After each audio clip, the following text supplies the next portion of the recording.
Welcome back to the start of Masters Tour Asia Pacific Online. If you're joining us now, you couldn't have joined at a better time because we are almost ready to start off the epic action for this weekend.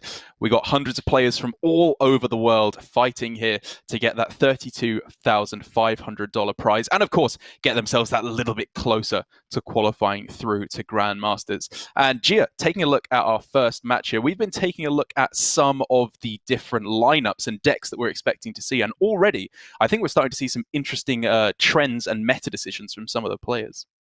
That's right. We're starting off with Furyhunter and Fibonacci, and already from Furyhunter, we're seeing a shaman. And this is a class that I did not expect to rise out of the woodwork just because some of the top classes have seen nerfs. I personally did not expect that these card changes would be enough to justify bringing Shaman, but clearly Furyhunter is a player that puts in the time and thinks that the Totem Shaman is the bring for this tournament. Over on Fibonacci side, of course, very well known for being a warrior master, but his warrior is banned away. Yeah, I think has shown his proficiency with some of the other decks when it comes down to it. But like you say, Control Warrior is what he is truly known for. But I love what you bring up about Furyhunter. He is a player who is such a diligent tester, and not just in terms of perfecting the existing lineups. He will quite happily go with some very, very out there strategies. Last Masters Tour, for example, he was going with the Control Warrior when almost everyone was going with the Egg Aggro Warrior that was very, very prevalent at the time and still is to this day. And now with the Shaman that we're seeing here, it's yet another indication that he is very happy to march to the beat of his own drum, because it's a different type of Shaman to some of the decks we've seen from the other players even.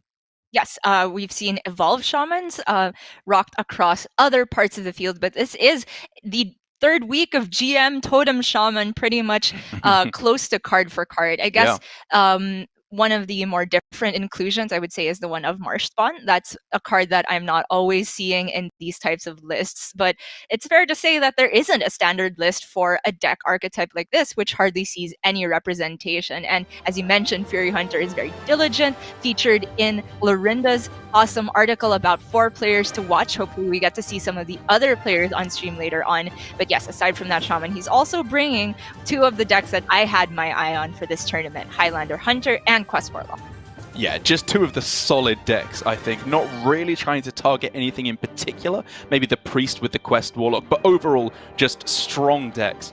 But Quest Warlock in particular, I think, is a deck that I've heard a lot of players say, I want to bring it. I think it's a good deck at the moment, probably in the top 4.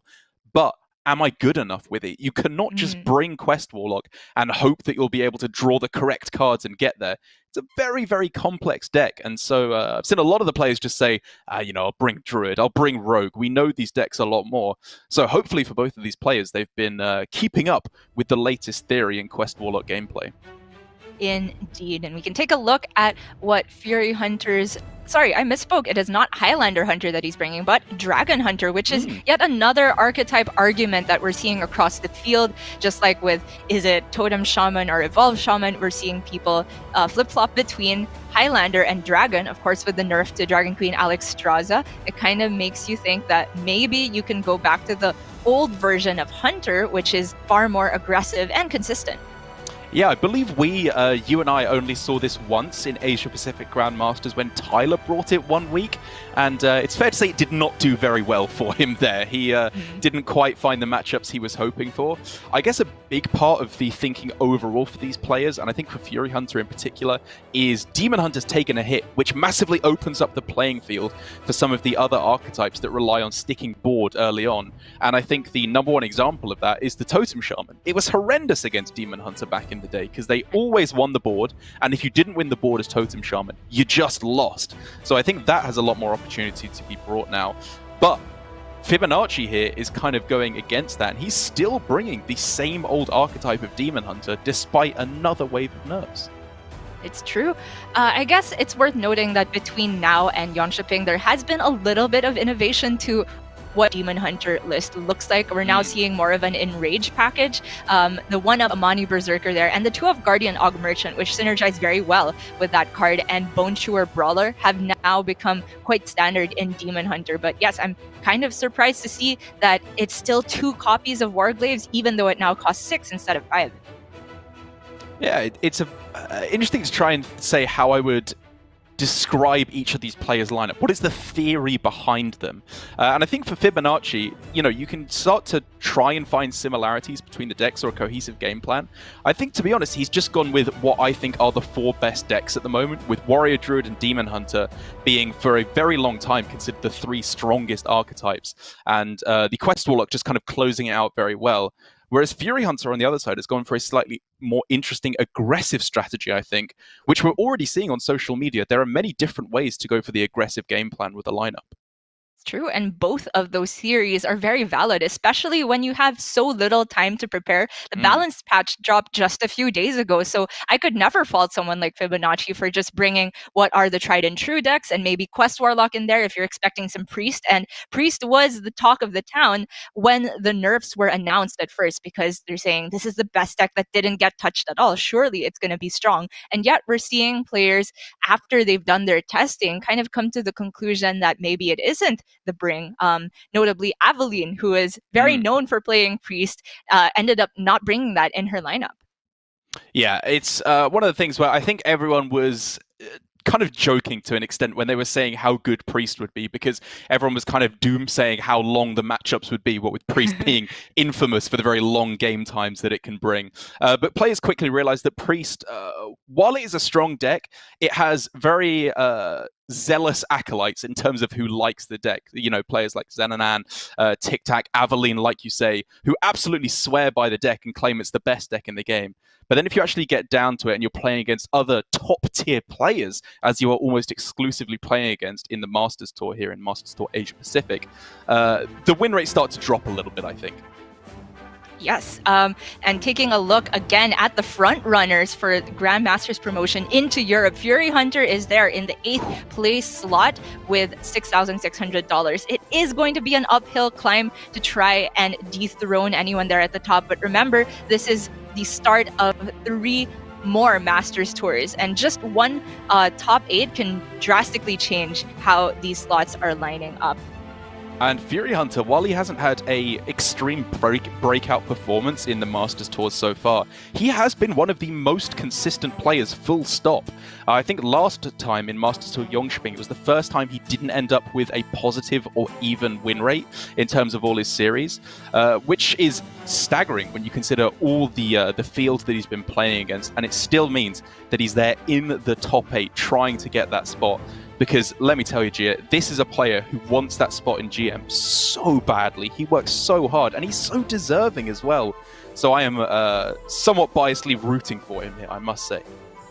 Yeah, I can definitely get behind you on that statement. I am so thankful that Lorinda's article is on Twitter, so I can just take a look and see what Furyhunter's stats have been. And just as you mentioned, he's had very, very consistent results throughout almost all of the Masters Tours, at least taking 6 wins in each of them, wow, which is very positive. And in the ones that still had 12 rounds, he had at least 7 wins. Yeah, very, very impressive stuff. Obviously, with a bit of a shake-up in how we conduct our Masters Tours here. And it is, again, as I said, not just going with the same old tried and true archetypes, because while a lot of players are saying, I'm going to outplay my opponent, I'm just going to hope to have a fortunate outcome on the day with bringing the same old archetypes time and again, Furyhunter always tries to find something that a little bit different to catch his opponents off guard. Because I've got to say, if you have 2 days of testing, you are not even going to consider playing against Totem Shaman. That is so far away from what you're afraid of. You're thinking Rogues, Demon Hunter, Highlander Hunter, much more pressing archetypes that you need to prepare against. And I think that could be a real boon of Furyhunter strategy. Maybe it's finally time for Shaman to have its moment in the sun. I would love for that to happen as somebody who's loved Shaman for a very long time but has not had a good enough reason to play it on ladder. Looking at how the lineups match up, though, I do think it would be a little bit prey to that Demon Hunter, but it maybe has that chance to shine against Druid, which doesn't necessarily want to be spending all of the removal in the early turns removing innocuous totems, but the second you leave even one of those up, that can quickly snowball into an advantage for the Shaman.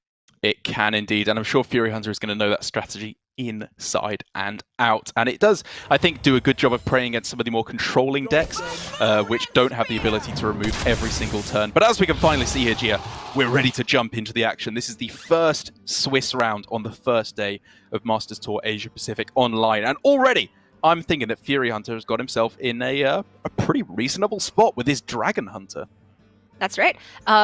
In the first 2 turns, he did seem to fall behind a little bit. Rider is always very welcome against Demon Hunter to remove a lot of the health minions and provide a tempo swing, but Fibonacci is able to remove that with his Chaos Strike. However, the curve is looking to be a little bit dry for Fibonacci until he has 6 mana, because even when he hits 5 mana, it doesn't look like he has an activator for the Glaive Bound just yet.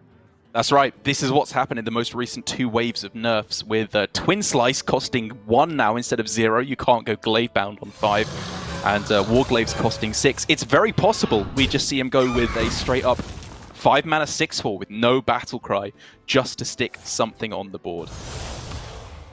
And indeed, he has drawn into those Guardian Aug Merchants, which I was praising as a tech for the newer iterations of Demon Hunter. But when you don't have a Mani Berserker or Bone Chewer Brawler to pair that with, it just ends up being kind of inefficient removal here. Furyhunter, with that draw of the Zixor, was perfect to just maintain a board presence while also removing the Blazing Battle Mage. But now he's faced with a decision as to whether he wants to go off curve to remove this with the Stormhammer, or maybe take a turn to develop that imprisoned Felmaw.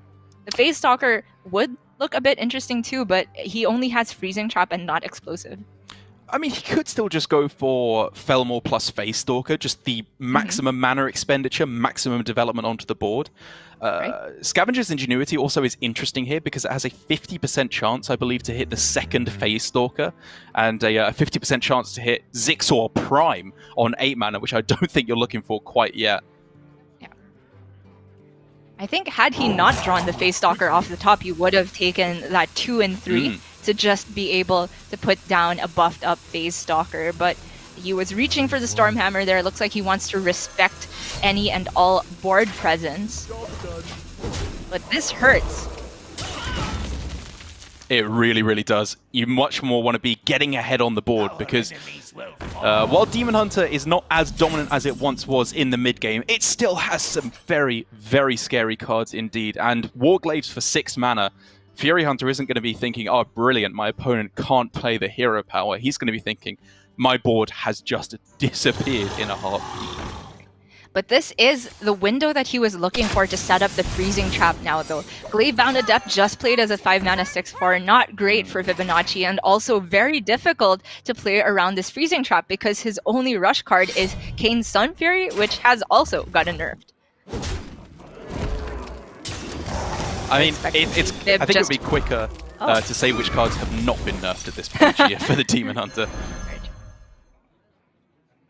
So I was actually expecting Fib to not attack with his Glaive Bound and just have the 6/4 on board as a threat, and maybe try to be able to stick one of his 1-cost minions to proc the Freezing Trap later on.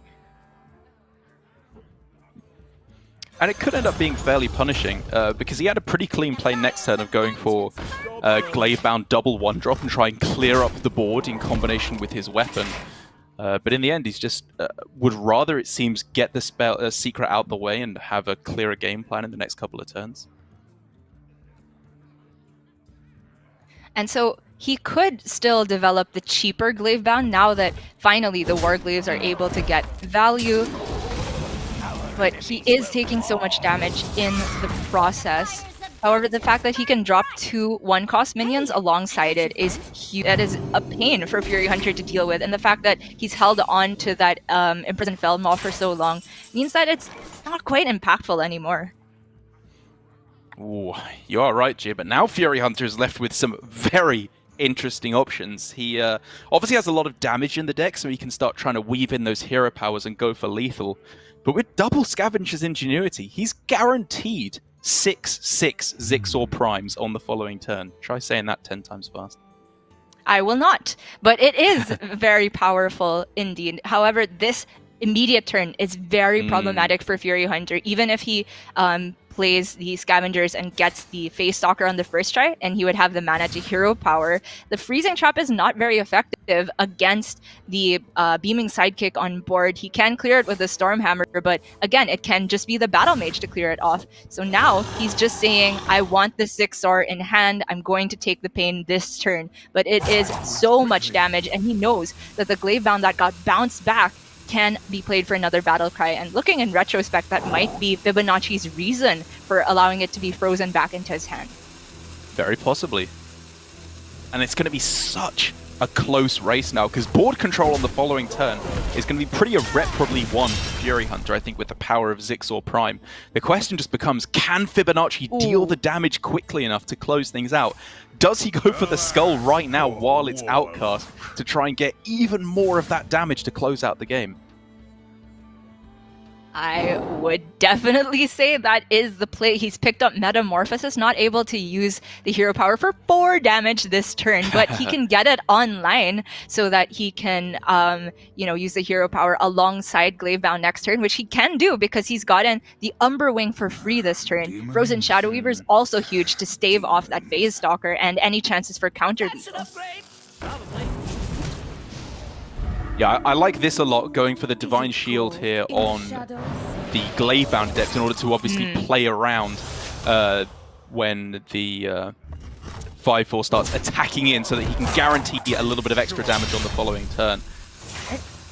Also just makes it very awkward for Zixor Prime. This is a really clean play from Fibonacci. Yeah. And he had 100% knowledge that the Zixor Prime was in hand after both of the Scavengers were played there. And we could see Furyhunter double trade into that. He has to just to survive. Still leaves 2 1/1s on the board. And the Umberwing in hand. That looks like... Oh man, the damage calculations are not quite so easy for me anymore after all of the nerfs. But with the Twin Slice pickup, that is guaranteed lethal.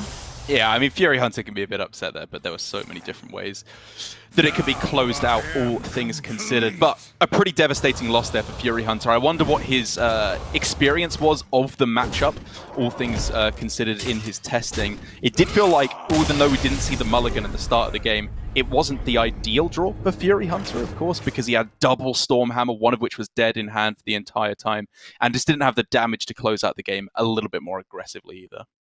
And I do think even without the Twin Slice pickup, it still would have been lethal. He had 3 on board, the hero power, and of course Chaos Strike and Metamorphosis. Even with the nerf, would have just gotten there. But that is kind of a heartbreaker for Furyhunter. However, I would say that even though Demon Hunter has been nerfed into close to oblivion, it's not quite the deck that he was expecting to face with his lineup. So maybe that getting a win is not so worrisome, and he could look to prey on the Druid instead from Fibonacci. Yeah, I'd have to get his opinion about it because Furyhunter, again, like I say, he has weird opinions on all the different matchups. And given how strong of a player is, he usually thinks whatever he's playing is favored, as it turns out. But I agree with you completely. I think that he wasn't having Demon Hunter in mind when he came in with his strategy here. But I think with the Dragon Hunter up against Quest Warlock and Druid, he's got himself a decent couple of matchups. A few things working in his favor with this version as opposed to the Highlander version. I think specifically against the Quest Warlock.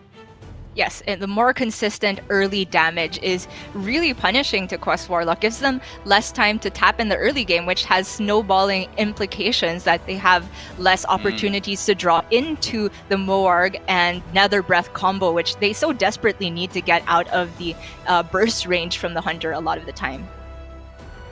Yeah, it's the dance you have to play with Hunter, because you can't just go all for face damage right at the start of the game. I think you do have to stick that board, because otherwise you'll be hit with Moarg Nether Breath and they'll heal up for a million health.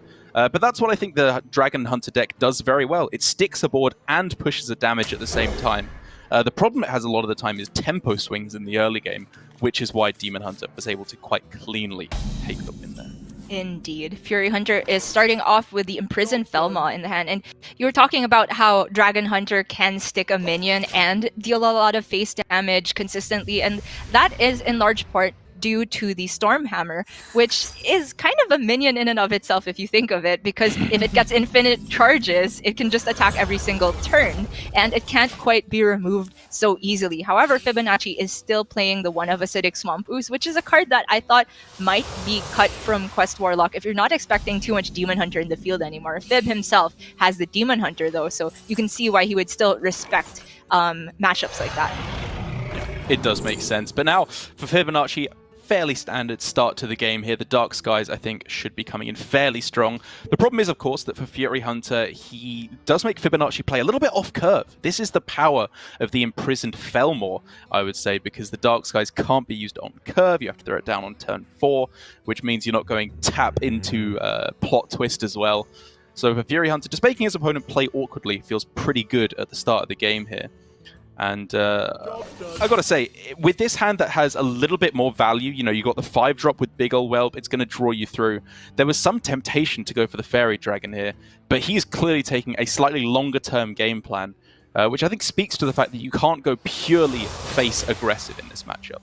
Yeah, I really like the pick from Furyhunter there, especially since it seems that his turn 4 is somewhat spoken for already. Of course, you don't want to be vomiting all of those small minions into the Coin Crazed Netherwing turn. So I like that Furyhunter is probably looking to weave in the hero power for this turn with marginal development, if any at all. Follow up with the Big Ol' Whelp, play something on turn 6, and be able to put down the evasive on turn 7, which is very, very threatening because it pretty much requires a Dark Skies to remove because you can't target it with the Morg Nether Breath. So what's Furyhunter thinking here, Gia, in terms of his development? What's stopping him from just going Phase Stalker Hero Power to draw the secret out? Well, of course, you need to be thinking about, like I said, the Crazed Netherwing, but even if it comes out coined onto this board, it would still leave the Felmaw available. But this also just puts more health onto the board to play around just Dark Skies. However, Fibonacci has the combination of Rain into Dark Skies for the full clear. It's looking pretty good, and Furyhunter's shaking his head. I think he knows that Big Ol' Whelp is, it's not really what you want to be doing here. You know, it's fairly vulnerable to what Fibonacci can do in the next few turns, be it Coin Keladan or Nether Breath Mortal Coil. There's many ways the deck has to clear this off. Still, I think it is probably one of the best cards that he could just play on its own for this turn. Doesn't line up the greatest against Abyssal Summoner, but I don't think that's a strong enough argument to pre-develop a Poison, which was his other option of Primordial Explorer, which could then just die off to a Crazed Netherwing. Yeah. Agreed completely. And it does mean that he is, however, in a bit of a tough spot now. 6 damage is very easy to deal, as it turns out, as is 8 damage, but 7, not so much here for Furyhunter. It does look like he's going to end up having to trade his Whelp in to remove that 7/7. For the second pick, though, I'm looking at another Primordial Explorer just to keep the value going. Yeah, me too. It's just cheap as well. Like, you want to have cards that you can weave in, I think, especially ones that keep the value rolling, as you said. Another Big Ol' Whelp would have been interesting, but since he has his turn 7 locked up with the Evasive Draconid, I think it makes a lot of sense. And now Fib can keep the card draw going with this Mortal Coil. Finally finds a window to go for that Plot Twist. Things getting a little bit scary, though, for Fibonacci, I will say, around the 14 health point. He needs to, I'd say, redraw the Brood Mothers, find the Nether Breath as well in order to start healing up, because without that, things could get a little scary. Well, there's part 1 of that game plan you mentioned. There's a Moarg as well, but he would need both a Dragon and the Nether Breath to begin with to start healing up. There's a Nether Breath, no Dragon quite yet, but he has chances to draw into it.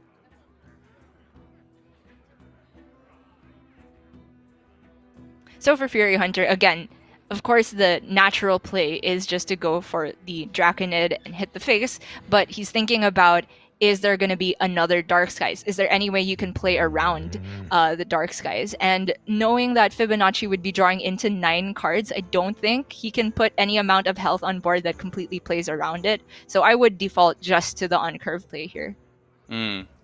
I guess the thing is, you know, if he's going to Dark Skies, he's going to Dark Skies. So what would I rather protect in that instance? I'd rather he get rid of my fairly small board here, and then follow up again with the Evasive Draconid next turn.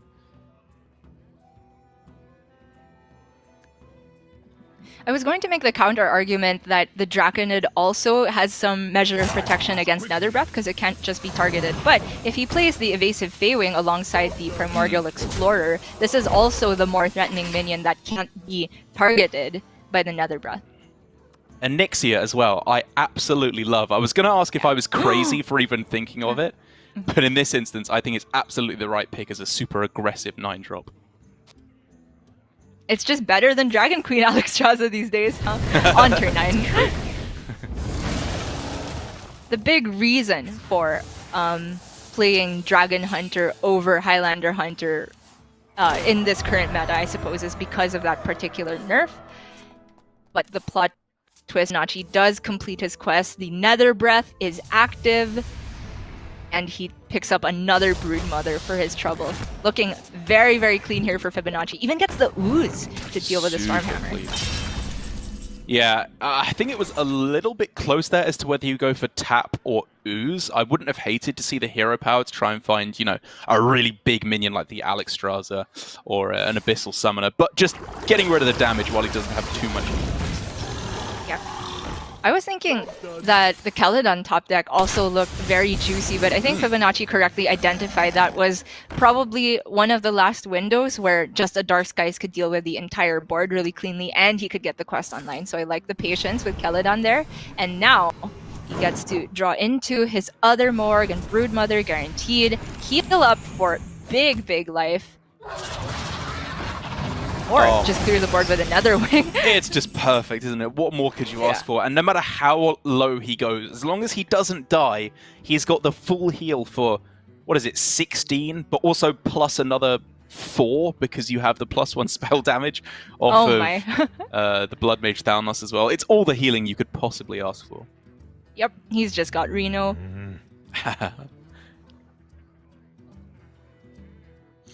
And if we want to talk about the reason to play Dragon Hunter, for me the big one is that you get to play 2 Rotnest Drakes. It is just such an absolutely bananas powerful Hearthstone card.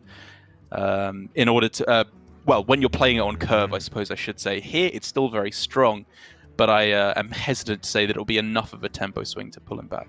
Right. In a vacuum, it looks great, right? You spend 5 mana to remove that, develop a minion. But because Fibonacci has pulled so far ahead, Furyhunter knows that just the guaranteed tempo swing is not going to be enough to get him there. So now he makes the play that says, I am praying you don't have Caledon removal here, and just make sure that the Nether Breath can't actually deal with either of these. He has seen both of the Dark Skies, so I can see the reasoning behind it, but there's also Twisting Nether for this.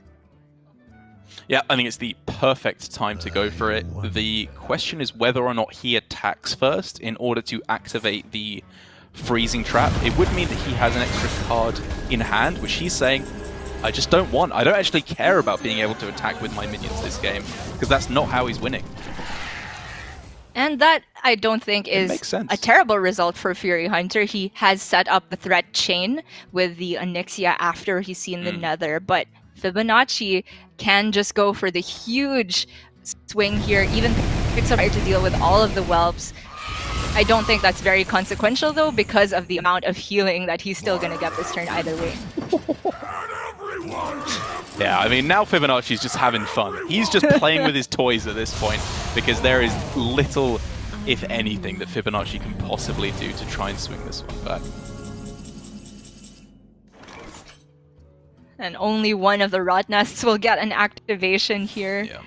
At least the Corrosive Breath, because of the Morgs, can immediately deal with the Alexstrasza.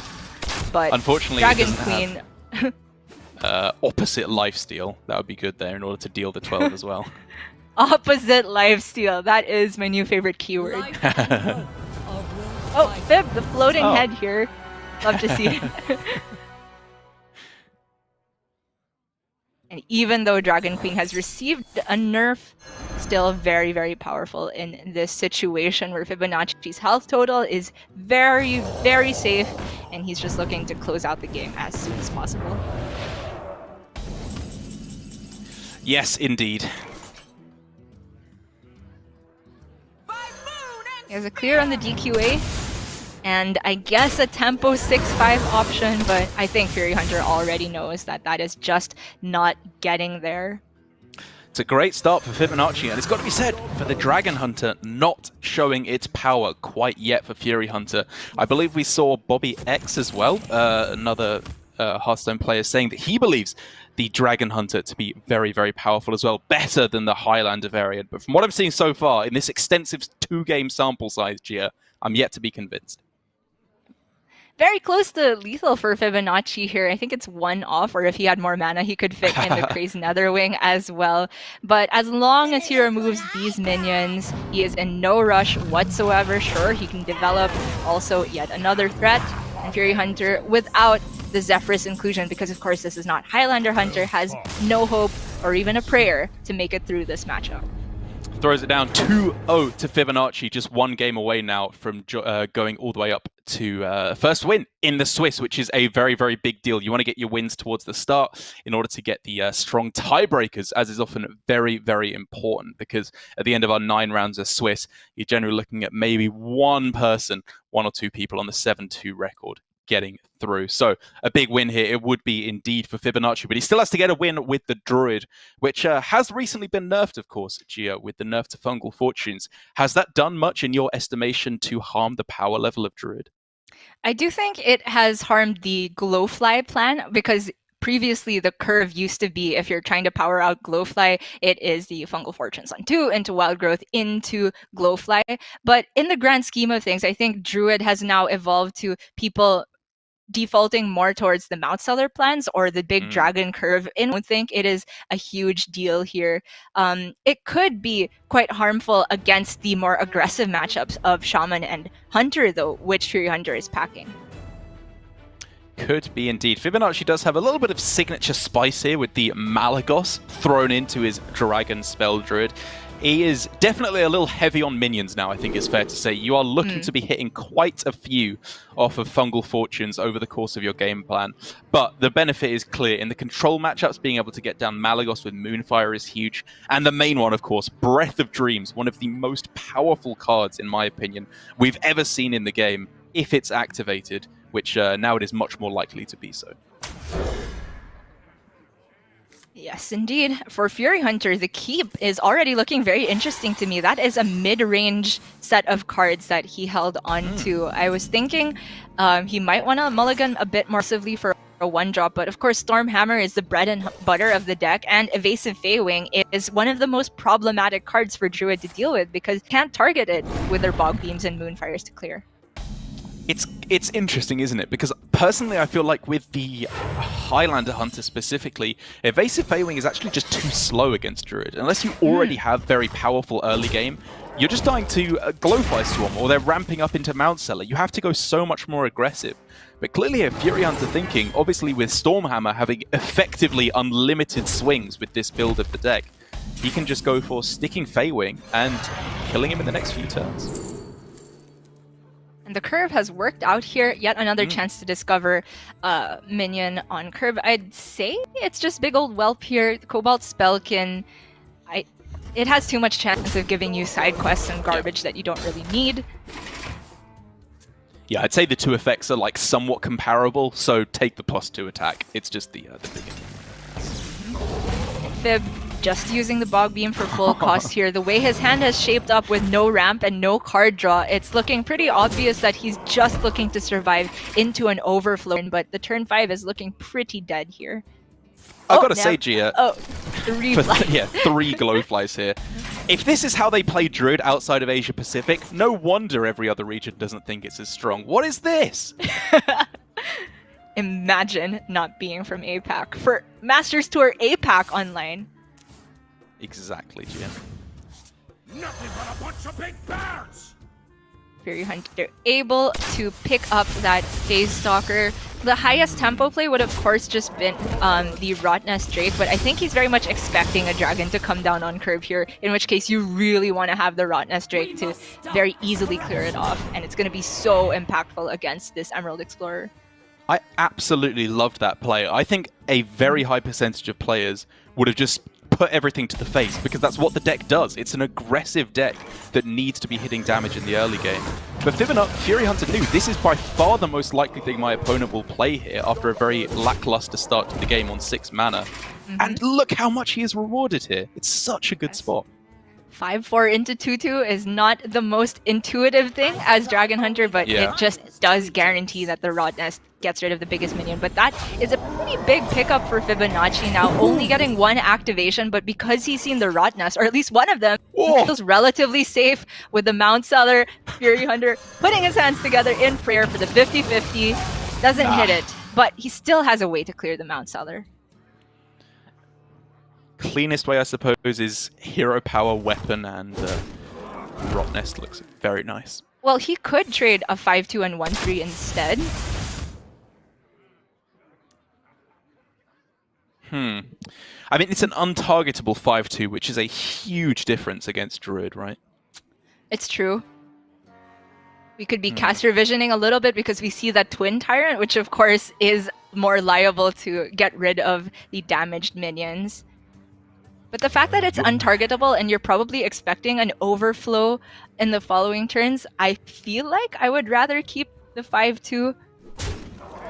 But this play works out better for Furyhunter.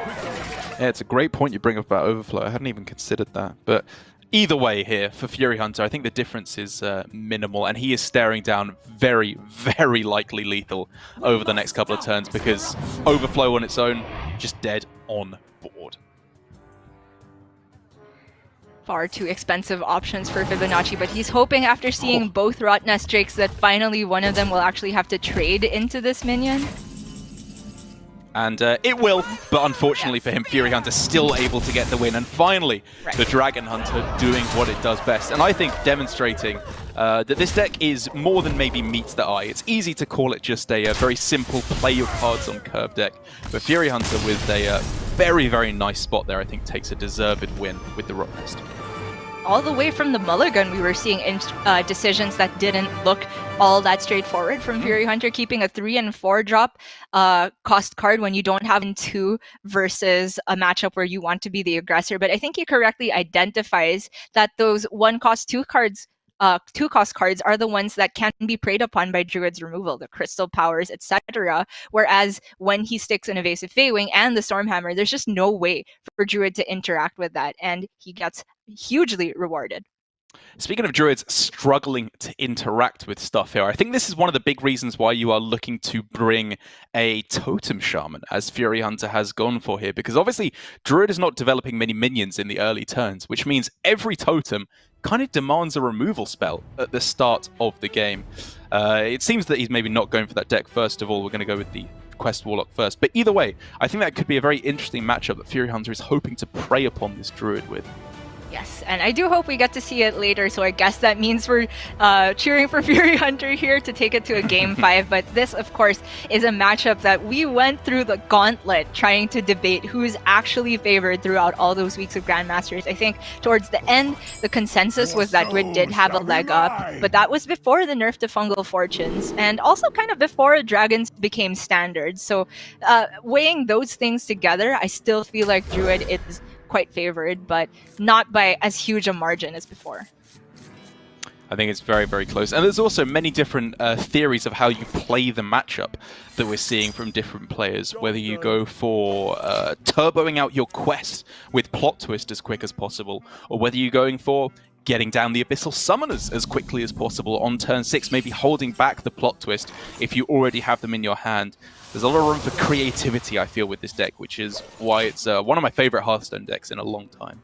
Right, and on top of that, there's also, I guess, this slightly mind-gamey aspect of whether you're supposed to play for the Glowfly game plan if your opponent is not keeping cards to deal with the Glowfly anymore? Does that mean it's a keep for Druid again?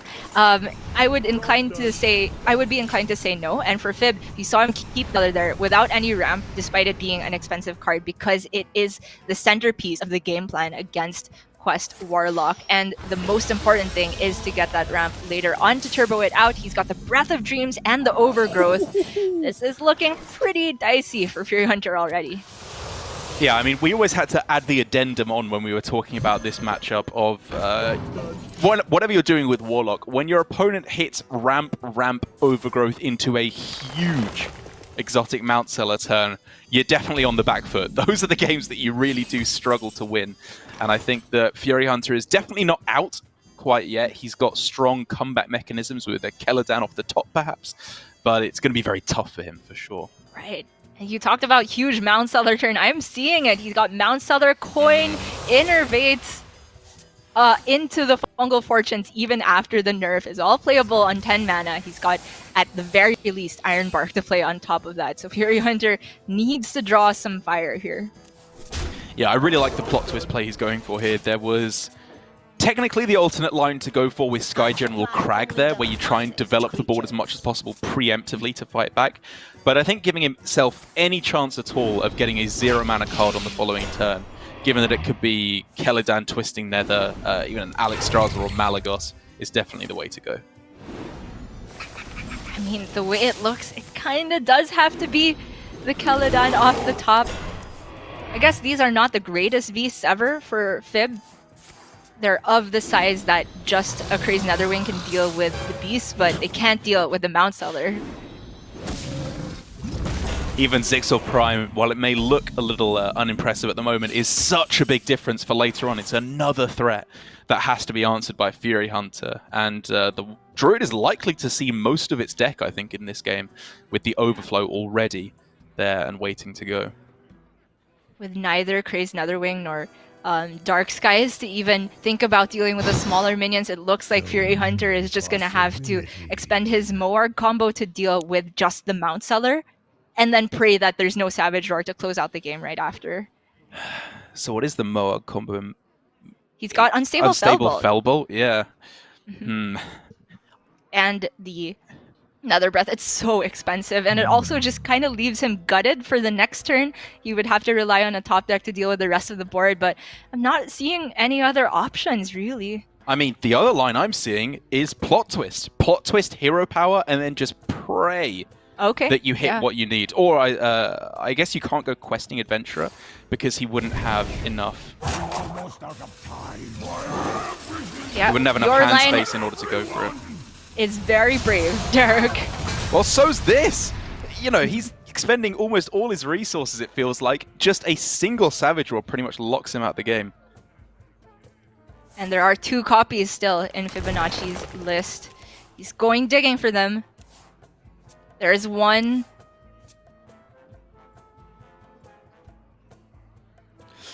As we all try to do some very, very quick maths, 10, 12. 23 damage, I think? Yeah, not quite there as I'm counting it.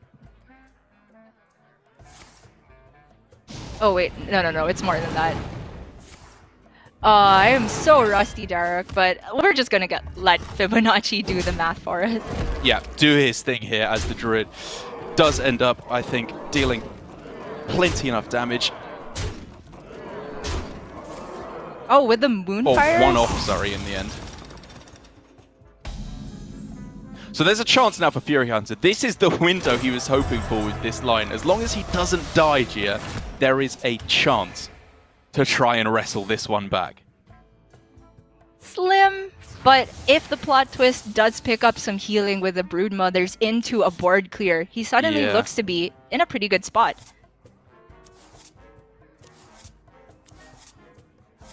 Plot twist first, also of course shuffles Malagos back into his deck, so he can like tap Malagos, Rain of Fire, something of that nature. That's not active. This, however, is not that. Zephrys taunting him here, saying he'll come to the rescue, but not being there when he needs it.